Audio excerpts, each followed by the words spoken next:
छावा एक चर्चित फिल्म जो हर जगह इतनी समय छाई हुई है और इस फिल्म में संभाजी महाराज का जीवंत अभिनय दिखाया है विक्की कौशल ने। और छावा का मतलब होता है शेर का बच्चा। शेर शिवाजी महाराज और शेर का बच्चा उनका पुत्र संभाजी महाराज, जिन्हें इस्लाम कबूलवाने के लिए तरह तरह की वेदनाएं प्रताड़नाएं दिए औरंगजेब ने, जिसे देखने के बाद आपका खून खौल उठेगा। और इतिहास पर ऐसी मूवी बहुत कम देखने को मिलती है। कुछ लोगों का कहना है कि मूवी में बहुत कुछ बढ़ा चढ़ाकर दिखाया गया है। मूवी रिव्यू छोड़ते हैं तो चलिए आपको ले चलते हैं इतिहास के उस क्लास की तरफ जहाँ क्लास आपको हमेशा बोरिंग लगती थी, बट ये क्लास शायद आपको बोरिंग ना लगे। छत्रपति शिवाजी महाराज मराठा साम्राज्य के बारे में तो आप जानते होंगे। चलिए जानते हैं छावा शिवाजी के पुत्र संभाजी महाराज के बारे में, जो अपने पिता की तरह एक महान योद्धा था। उन्होंने अपने संपूर्ण जीवन में हिंदुओं की सेवा में अपना जान न्यौछावर कर दिया। वो बचपन से बहुत बड़े ज्ञानी, सूरवीर और साहसी थे। उन्हें 13 भाषाओं का ज्ञान था। उन्होंने जितने भी अपने जीवन में युद्ध लड़े, एक भी युद्ध में नहीं हारे थे। एक योद्धा छत्रपति संभाजी महाराज जो पुरंदर किले में 14 मई 1657 में जन्म लेता है, जिसका पालन पोषण उनकी दादी जीजाबाई करती हैं, क्योंकि उनकी माता का देहांत बचपन में ही हो गया था।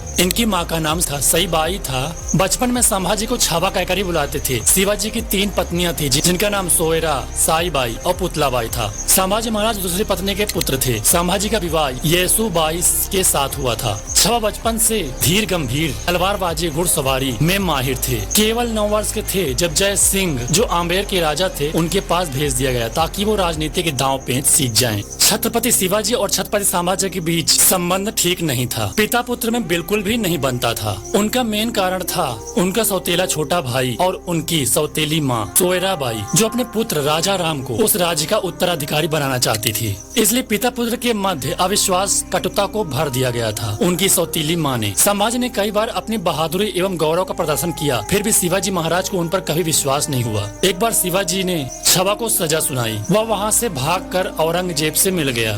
बट जब उन्होंने देखा कि हिंदुओं को वो पसंद नहीं करता तो संभाजी पिताजी से क्षमा भी मांगी। शिवाजी ने उनको बंदी इसलिए बनाया था, छावाजी 21 वर्ष के थे तो कामुक सुख के शिकार हो गए थे इस वजह से। बट वो वहाँ से पत्नी के साथ लेकर देशद्रोह करना चाहता, जिसके चलते शिवाजी को बहुत कष्ट सहना पड़ा। संभाजी औरंगजेब से भागकर जब लौट रहे थे, रास्ते में कवि कलश से मिलते हैं, जो बाद में संभाजी के सलाहकार बनते हैं। शिवाजी की मृत्यु 3 अप्रैल 1630 में हो जाती है। संभाजी उस समय पन्हाला किले की देखरेख में थे। अगला उत्तराधिकारी की घोषणा होती है, जिसमें उनका सौतेला भाई राजा राम, जो महज 10 साल का ही था, उससे उत्तराधिकारी बनाया जाता है और सभी सहमत भी हो जाते हैं। जब यह बात पता चलती है संभाजी को, तब उन्होंने पन्हाला किले में अधिकार कर लिया और 18 जून 1680 में संभाजी ने अपने शौर्य से रायगढ़ किले पर अधिकार कर लिया। दोनों किलों पर अपना अधिकार जमाने के पश्चात 20 जुलाई 1680 पर संभाजी राजगद्दी पर अधिकार कर लिया और विरोधी मंत्रियों को और सौतेले भाई सौतेली माँ को बंदी बना लिया। अपने जीवन का पहला युद्ध 16 वर्ष की आयु में उन्होंने लड़ा था। बताया जाता है कि उनकी तलवार का वजन 65 किलो था। संपूर्ण जीवन में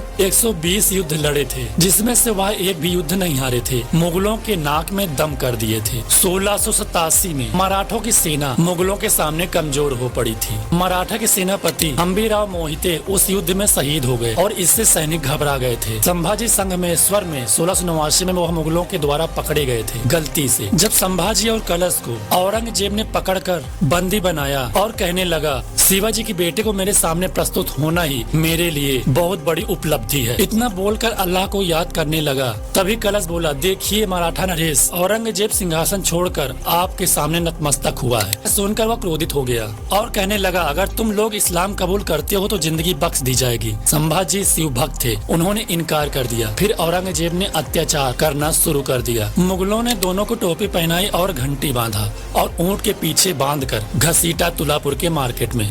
सभी लोग उन पर थूक रहे थे और पत्थरबाजी कर रहे थे और बहुत अपमानित होना पड़ा। बट इसके बाद भी उन्होंने इस्लाम कबूल नहीं किया, क्योंकि उनकी नजर में हिंदू धर्म सभी धर्मों से श्रेष्ठ है। हर हर महादेव की गर्जना करते हुए सारी आत्माएं सही। औरंगजेब क्रोधित होकर दोनों के सभी घाव पर नमक छिड़कने को आदेश दे दिया और उनको अपने सिंहासन तक घसीट कर लाने का हुक्म दिया। औरंगजेब ने उन दोनों की जीभ को काटकर अपने सिंहासन के आगे डालने का हुक्म दिया। फिर उसने उन दोनों की जीभ कुत्तों को खिला दी।